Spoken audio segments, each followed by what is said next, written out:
જય શ્રી કૃષ્ણ। સ્કંદપુરાણમાં મહાદેવજી એકાદશીનું મહાત્મ્ય જણાવતા કહે છે કે જે વ્યક્તિ ભગવાન શ્રી કૃષ્ણની શુદ્ધ ભક્તિ પ્રાપ્ત કરવાની ઈચ્છા રાખે છે તેમણે ગંભીરતાપૂર્વક પ્રત્યેક માસના કૃષ્ણ પક્ષની અને શુક્લ પક્ષની સઘળી એકાદશીનું સમાન રૂપે અવશ્ય પાલન કરવું જોઈએ। આ બંને પ્રકારની એકાદશીઓ વચ્ચે કાંઈ ભેદ રાખવું ન જોઈએ। એકાદશીનો અર્થ છે ભગવાન શ્રીહરિનો દિવસ, તેથી જ આ તિથિને સૌથી શુભ દિવસ માનવો જોઈએ, કારણ કે આ તિથિ ભગવાન શ્રીહરિને અત્યંત પ્રિય છે। તેથી જ ભગવાન શ્રીહરિની શરણ પ્રાપ્ત કરવા માટે આપણે પ્રત્યેક એકાદશી તિથિનું પાલન નિષ્ઠા અને શ્રદ્ધાપૂર્વક કરવું જોઈએ, જેના પાલનથી આપણા જન્મોજન્મોના પાપો તો નષ્ટ થઈ જ જાય છે, સાથે સઘળા પ્રકારના સુખો ભોગવી માણસ મોક્ષને પ્રાપ્ત કરે છે। તો આ પ્રમાણે આપણા સઘળા વૈદિક ગ્રંથોમાં વર્ણન કરવામાં આવેલું છે કે એકાદશી વ્રતનું પાલન કરનાર બ્રાહ્મણો, ક્ષત્રિયો, વૈશ્યો, શૂદ્રો તથા સ્ત્રીઓ સુદ્ધા સૌને મુક્તિ પ્રાપ્ત થાય છે। જોકે આ વ્રત અનેક પુણ્યોનું પ્રદાતા છે, એટલે કે એકાદશી વ્રતનું પાલન કરવાથી આ ભૌતિક સંસારની સમસ્ત સુખ સુવિધાઓ તો પ્રાપ્ત કરી શકાય છે, પરંતુ આ એકાદશી વ્રતનો હેતુ માત્ર ભૌતિક સુખ સુવિધાઓ પ્રાપ્ત કરવાનો નથી। તેનું મૂળ કારણ તો પરમ ભગવાન પ્રત્યે અનન્ય પ્રેમ વિકસાવવાનો છે। અને આવી જ પાવન સમસ્ત પાપોનો નાશ કરનારી ફાગણ વદ પાપમોચીની એકાદશી છે, જેનું પાલન 15 માર્ચ રવિવાર એટલે કે આજના દિવસે કરવાનું રહેશે। અને જ્યારે કોઈ પણ વ્રતનું પાલન કરવામાં આવે ત્યારે તેની કથાનું શ્રવણ કે પઠન અનિવાર્ય હોય છે। આમ કથાનું વાંચન કે શ્રવણ કરવાથી જ વ્રતનું પુણ્યફળ પૂર્ણરૂપે પ્રાપ્ત કરી શકાય। તેથી જ ચાલો આજના પાવન દિવસે આપણે સૌ મળી આ પાપમોચીની એકાદશી વ્રત કથાનું શ્રવણ કરીએ। ને જો તમને આ કથા સારી લાગે તો લાઈક કરજો અને તમારા મિત્ર અને પરિવારમાં શેર કરજો। ને જો તમે આ ચેનલ પર પહેલી વાર આવ્યા છો તો ચેનલને પણ સબસ્ક્રાઇબ કરી લેજો ને નીચે બતાવેલા બેલ આઇકનને પણ પ્રેસ કરીને રાખી લેજો, જેથી અમારા દ્વારા આવનારા બધા જ નવા વિડીયો તમારા સુધી સરળતાથી પહોંચી શકે। તો ચાલો આજની પાપમોચીની એકાદશી વ્રત કથાની શરૂઆત કરીએ। હવે પ્રાચીન સમયમાં એકવાર ભગવાન શ્રી કૃષ્ણએ યુધિષ્ઠિર મહારાજને પાપમોચીની એકાદશી વિશેનું મહાત્મ્ય જણાવ્યું હતું। ત્યારે યુધિષ્ઠિર મહારાજે ભગવાન શ્રી કૃષ્ણને કહ્યું કે હે પ્રભુ, ફાગણ વદમાં આવનારી એકાદશી કઈ છે અને તેનું મહત્વ શું છે?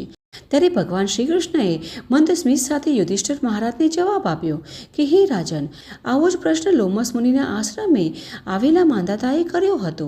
ત્યારે તેમણે માંધાતાને કહ્યું હતું કે ફાગણ માસના કૃષ્ણ પક્ષમાં આવનારી એકાદશી પાપમોચીની એકાદશી છે, જેને કરવાથી જન્મોજન્મોના પાપોથી મુક્તિ મળી જાય છે અને પરમધામની પ્રાપ્તિ થાય છે। આમ કહીને લોમસ મુનિએ પાપમોચીની એકાદશી વ્રતનું મહત્વ અને વ્રત કથા સંભળાવી, તે જ હું તમને કહું છું।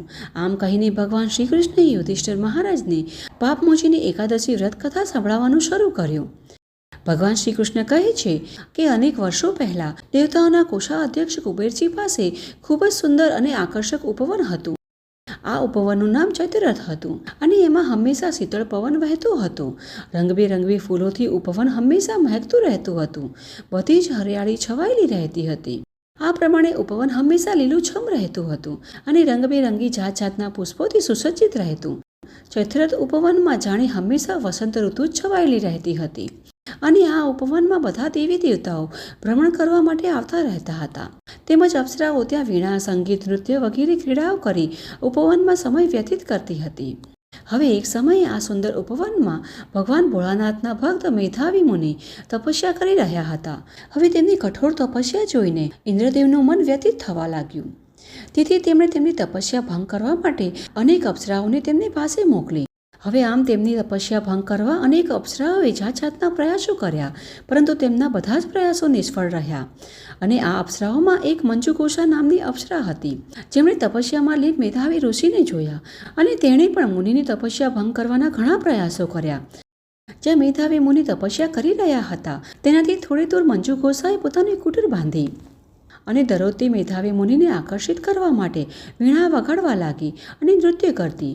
છેવટે એક સમય એવો આવ્યો જ્યારે મેધાવી મુનિ પોતાની તપસ્યામાંથી જાગૃત થઈને તે વીણાના સૂર અને મંજુઘોષાના નૃત્ય સંગીતથી તેમજ કામદેવની સેનાઓ સહિતના પ્રયત્ન સામે તે પરાસ્ત થઈ ગયા।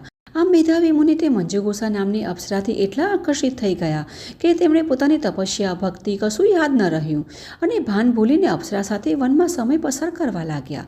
આમ તે અપ્સરા સાથે ભ્રમણ કરતા કરતા તેમણે કેટલોય સમય પસાર કરી નાખ્યો।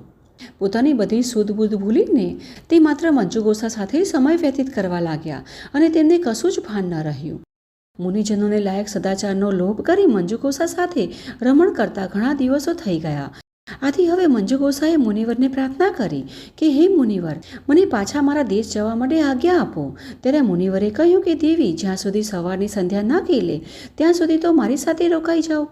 ત્યારે અપ્સરાએ કહ્યું કે હે મુનિવર, આવી તો કેટલીય સવાર અને કેટલીય સંધ્યા ચાલી ગઈ. કૃપા કરી જરા કેટલો સમય વીતી ગયો છે તેનો તો વિચાર કરો. આમ મહર્ષિ લોમ્બસે માંધાતા રાજાને કહ્યું, હે રાજન, જ્યારે અપ્સરાની આ વાત સાંભળી ત્યારે મેધાવી મુનિ આશ્ચર્ય પામ્યા અને સમયનું ભાન થયું. તેમણે અપ્સરા સાથે વાત કરતા કહ્યું કે અરે, આ તો કેટલો સમય વીતી ગયો. અને આમ સમયનો હિસાબ કર્યો તો તેમના 57 વર્ષો વીતી ચૂક્યા હતા. તેથી સમયનું ભાન થતાં તેમને ખૂબ જ દુઃખ થયું કે તેમણે પોતાના આટલા અમૂલ્ય વર્ષો આ રીતે વિતાવી દીધા અને તેથી જ પોતે કરેલી બધી તપસ્યાઓ નષ્ટ થઈ હતી. આ મેધાવી મુનિને ભાન થતાં અને મંજુઘોષા પોતાની તપસ્યા ભંગ કરવાના હેતુથી અહીં આવી હતી તેવું માનીને તેમણે ક્રોધવશ મંજુઘોષાને શ્રાપ આપ્યો. તેમણે કહ્યું કે હવે તું પિશાચીની બનીને આ વનમાં જ ભટકતી રહીશ. આ પ્રમાણે મુનિવરના શ્રાપથી મંજુઘોષા ખૂબ જ દુઃખી થઈ ગઈ અને મુનિવરને યાચના કરવા લાગી કે હે મુનિવર, મારી કરેલી ભૂલોને માફ કરી દો.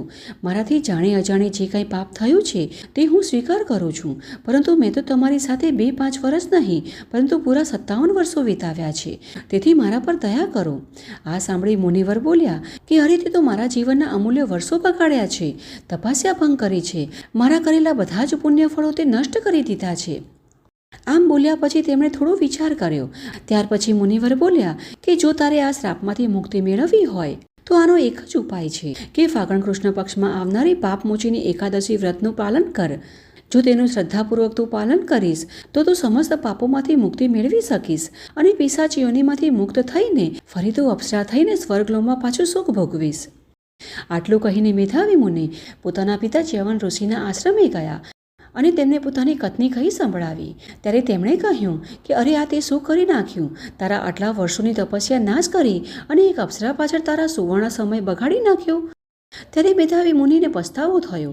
ત્યારે મેધાવી ઋષિએ પસ્તાવો કરતા પોતાના પિતાને કહ્યું કે હે પિતાશ્રી, આ પાપમાંથી મુક્તિ મેળવવા માટેનો કોઈ રસ્તો દેખાડો. આમ પોતાના પુત્રની પ્રાર્થના સાંભળીને ચ્યવન મુનિએ કહ્યું કે ફાગણ માસના કૃષ્ણ પક્ષની એકાદશી જે સમસ્ત પાપોનો નાશ કરનારી છે, જો તું આ એકાદશીનું પાલન કરીશ તો તારા સઘળા પાપો નાશ થઈ જશે અને જે પુણ્ય કર્મ કર્યા હતા તે પાછા મળી જશે. આ સાંભળી મેધાવી મુનિએ પાપમોચીની એકાદશીનું ખૂબ જ શ્રદ્ધાભાવથી પાલન કર્યું, જેનાથી તેમના સમસ્ત પાપો નાશ પામ્યા અને તેમના કરેલા તપસ્યાનું પુણ્યફળ પણ પાછું મળી ગયું. તે જ રીતે મંજુઘોષાએ પણ આ પાપમોચીની એકાદશીનું પાલન કરી પિશાચ યોનિમાંથી મુક્ત થઈ અને ફરી સુંદર અપ્સરાના રૂપે પોતાના સ્વર્ગલોક પાછી ફરી. આ રીતે લોમસ મુનિએ માંધાતા ઋષિને પાપમોચીની એકાદશી વ્રત કથા તેમજ મહાત્મ્ય સમજાવ્યું હતું. તે ભગવાન શ્રી કૃષ્ણએ યુધિષ્ઠિર મહારાજને કહી સંભળાવ્યું. ને જે કોઈ આ શ્રેષ્ઠ પાપમોચીની એકાદશી વ્રતનું પાલન કરે છે તેમજ માત્ર આ કથા વાર્તાનું વાંચન કે શ્રવણ પણ કરે છે, તેઓને સહસ્ત્ર ગૌદાનનું ફળ પ્રાપ્ત થાય છે. તેમજ ભલે પછી ચોરી કરી હોય, બ્રહ્મ હત્યા જેવું મહાપાપ કર્યું હોય કે મદિરાપાન કર્યું હોય, પરસ્ત્રી પર ખરાબ નજર કરી હોય, આવા મહાપાપોથી પણ આ એકાદશી મુક્તિ અપાવે છે. તેથી જ આવી ફળદાયી ભવે ભવોના પાપોમાંથી મુક્તિ અપાવનાર એકાદશીનું પાલન કરવું ખૂબ જ લાભદાયી છે, જેનાથી મનુષ્ય સમસ્ત પાપોમાંથી મુક્તિ મેળવી શકે છે અને અંતે પરમધામની પ્રાપ્તિ થાય છે. તો આ હતી આજની અમારી પાપમોચીની એકાદશીની વ્રત કથા અને અમને આશા છે કે આ કથા તમને સારી લાગી હશે. તો ચાલો આપણા શાસ્ત્રોમાં વર્ણવેલી આવી જ વૈદિક અને પ્રમાણભૂત કથાઓ સાથે ફરી મળીશું. જય શ્રી કૃષ્ણ.